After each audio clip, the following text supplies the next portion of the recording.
Hello friends, welcome back to my channel Indo English classes.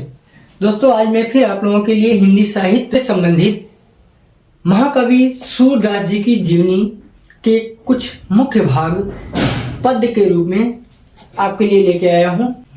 जीवन परिचय महाकवि सूरदास। और जैसा कि मैंने आपको पिछली वीडियो में भी बताया कि आपको ये मैं बता रहा हूं तो ये ना समझिए कि ये इतना ही हिस्सा जीवनी के लिए प्रचुर है, काफी है, ऐसा नहीं है। आप जो कुछ जीवनी अपनी याद किए हुए हैं, अपनी जीवनी जैसे भी लिखना चाह रहे हैं वैसे ही लिखें, लेकिन स्टार्टिंग पॉइंट यानी कि बिल्कुल शुरुआत में आपको यही पद लिख देना है। और इससे फायदा ये होगा कि आपकी कॉपी बिल्कुल और बच्चों से थोड़ा सा अलग दिखाई देगी और अच्छी तरह लिखा हुआ ये पद आपको अच्छे नंबर से पास करने में बड़ी ही सहायता देगा। तो देखते हैं, शुरू करते हैं। हिंदी जग के सूर के जन्म काल का किसको ज्ञान। इन पंक्तियों के कवि हमसे आपसे पूछते हैं कि हिंदी जग के सूर अर्थात हिंदी साहित्य जगत के सूर्य कौन, सूर के अर्थात सूरदास जी के जन्म काल का किसको ज्ञान। आखिर इनके जन्म के बारे में किसको सही मालूमात है, किनको सही बात पता है कि इनका जन्म कब हुआ था, कहाँ हुआ था। हालांकि एक एक्यूरेट डेट भी बताई जाती है, बिल्कुल स्थान भी बताया जाता है, लेकिन आपको पता होना चाहिए कि यदि आप इनका इतिहास देखें तो अलग अलग विद्वानों के अलग अलग मत हैं। कुछ विद्वानों ने इनकी डेट ऑफ बर्थ कुछ और बताई है, कुछ विद्वानों ने इनका जन्म स्थान कुछ और बताया, यानी कि अलग अलग लोगों ने अलग अलग बातें बताई। हद तो ये है कि यहाँ तक बात कही जाती है कि विद्वानों में ये भी मतभेद है कि ये जन्मांध थे या नहीं थे। कुछ का मानना है कि ये जन्म से अंधे थे, कुछ का मानना है कि ये जन्म से अंधे नहीं थे, बाद में चल के अंधे हो गए थे। जो भी बात रही हो, लेकिन अधिकतर साक्ष्य जिस बात पे जाकर इकट्ठा होते हैं वो ये है कि हिंदी जग के सूर्य अर्थात सूरज कौन, सूरदास के जन्म काल का किसको ज्ञान है। किसको ज्ञान यानी कि कौन जानता है। 1535 के लगभग करते हैं बुद्ध जन अनुमान अर्थात बुद्धिजीवी वर्ग के लोग, जो विद्वान लोग हैं उनमें अधिकांश लोग ये मानते हैं कि उनका जन्म 1535 के लगभग हुआ। अब यहाँ पे एक पॉइंट आपको ये ध्यान देना चाहिए कि 1535 के आगे ना तो ईसवी, ना ही हिजरी, ना ही संवत कुछ लिखा हुआ नहीं है। लेकिन मैं आपको बताऊं, ये 1535 जो है आपका संवत है। संवत की जहां तक बात की जाए तो संवत जो है ईसवी सन से लगभग 56 या 57 साल आगे चल रहा है। यानी कि आज प्रेजेंट टाइम में 2024 ईसवी सन है तो 2080 संवत है। तो इस तरह 56 या 57 साल का डिफरेंस जो चल रहा है, यानी कि संवत कुछ और आगे चल रही है। तो ये 1535 जो है संवत की बात की जा रही है। 1535 के लगभग करते हैं बुद्ध जन अनुमान। जो बुद्धिजीवी वर्ग के लोग हैं उनका मानना है कि सूरदास जी का जन्म 1535 संवत में हुआ था। और अगर 1535 संवत अगर आप नहीं कहना चाह रहे हैं तो 56 साल इससे लेस कर दीजिए, घटाकर आप बता सकते हैं, अर्थात 1478 ईस्वी में इनका जन्म हुआ था। कहाँ हुआ था?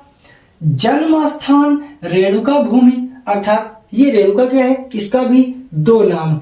कुछ लोगों का कहना है कि रेणुका शुद्ध नाम है, कुछ कहते हैं कि रुनकता है। ये मथुरा के आसपास का एक छोटा सा क्षेत्र है जो कि रेणुका के नाम से या रुनकता के नाम से जाना जाता है। तो वही उनका जन्म स्थान था। जन्म स्थान रेणुका भूमि, वास किया मथुरा नगरी अर्थात उनका जन्म स्थान रेणुका भूमि है जो कि मथुरा में है, और उनका वास अर्थात उनका जीवन यापन कहाँ हुआ है? मथुरा के ही आसपास में, मथुरा नगरी में ही हुआ है।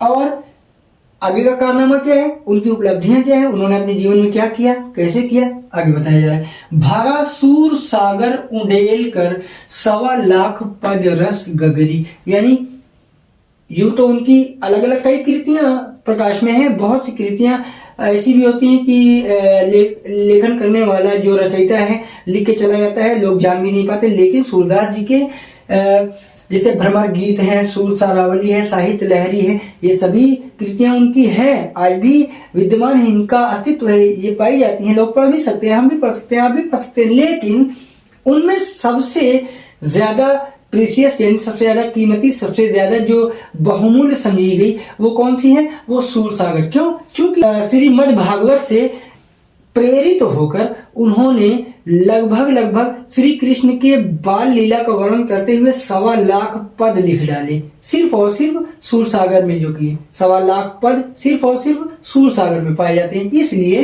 कहा गया कि भारासूर सागर उड़ेल कर 1.25 लाख पद रस गगरी। आगे क्या है? दीक्षा ले वल्लभाचार्य से, यानी इन्होंने जो है अपने गुरु वल्लभाचार्य से दीक्षा शिक्षा ली। और क्या हुआ?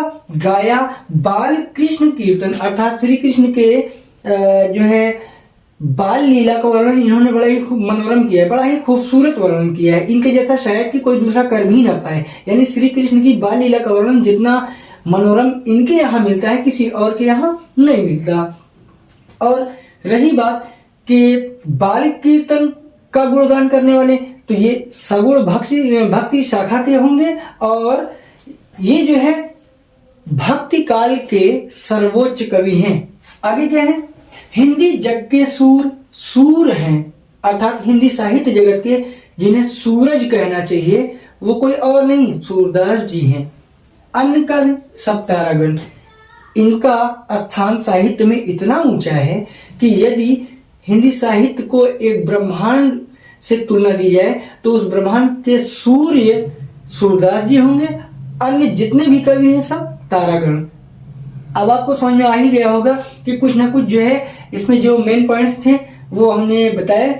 और इनकी मृत्यु जो कि इसमें तो नहीं दर्शाई गई, लेकिन इनकी मृत्यु का जो प्रॉपर टाइम बताया जाता है, कहा जाता है कि इनका जीवन 105 साल, अर्थात इनका जीवन काल, इनकी जिंदगी 105 साल थी। और 1583 ईस्वी में जाकर पारसौली नामक स्थान पर इनका देहावसान हुआ, अर्थात इन्होंने यह शरीर त्याग दिया। 105 साल के जीवन में उन्होंने आंखों के बगैर कुछ ऐसा कर दिखाया जो बड़े बड़े लोग, अर्थात जिनके पास आंखें थी, दृष्टि थी, वो भी नहीं कर पाए।